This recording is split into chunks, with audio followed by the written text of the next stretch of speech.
स्वामी विवेकानंद जी कहते हैं, कोई भी आपको शिक्षित नहीं कर सकता है, कोई भी आपको आत्मज्ञानी नहीं बना सकता है। इसके लिए केवल आपकी ही आत्मा ही आपका शिक्षक है। स्वामी विवेकानंद की यह कहानी बदल देगी आपकी ज़िंदगी।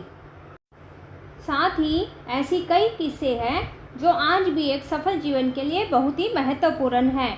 ऐसा ही एक किस्सा आपकी ज़िंदगी के प्रति सोच को बदल सकता है, आपको सफल जीवन का राज बता सकता है।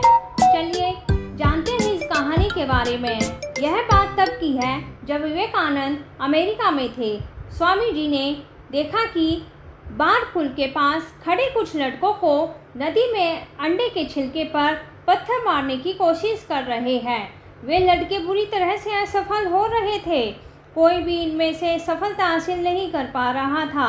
कुछ देर के बाद लड़कों को देखने के बाद स्वामी जी लड़कों के पास पहुँचे और उन्होंने इस खेल में शामिल होने के लिए कहा। इसके बाद स्वामी जी ने अंडे के छिलके पे कई बार निशाने लगाए। हर बार उनका निशाना एकदम सटीक होता था। लड़के स्वामी जी की सटीकता को देखकर हैरान हो गए। तभी एक लड़के ने स्वामी जी से इस युक्ति के बारे में पूछा। स्वामी जी बहुत शांति से उत्तर देते हुए कहा, आप जो भी कर रहे हैं उसमें अपना पूरा दिमाग लगाइए। आज की लाइफस्टाइल में हमारे लिए यह कहानी किसी प्रेरणा से कम नहीं है।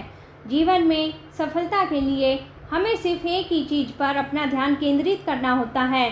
डिस्ट्रैक्शन के कारण हम अपने मुख्य लक्ष्य पर ध्यान नहीं देते हैं। साथ ही अगर हम अपने लक्ष्य या कार्य पर पूरी तरह से ध्यान लगाएं तो हमारे असफल होने के चांस कम हो जाएंगे।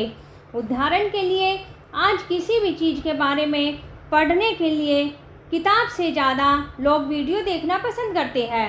आज के समय में लोग वीडियो से भी ज़्यादा शॉर्ट्स या रील देखना पसंद करते हैं, क्योंकि इंसान के दिमाग को हर एक नई चीज़ चाहिए जिससे उसका दिमाग सिर्फ एक ही चीज़ पर फोकस करने से थके नहीं। अगर हम किताब पर ध्यान देते हैं तो हमें उस नॉलेज के साथ कई शब्द भी सीखते हैं।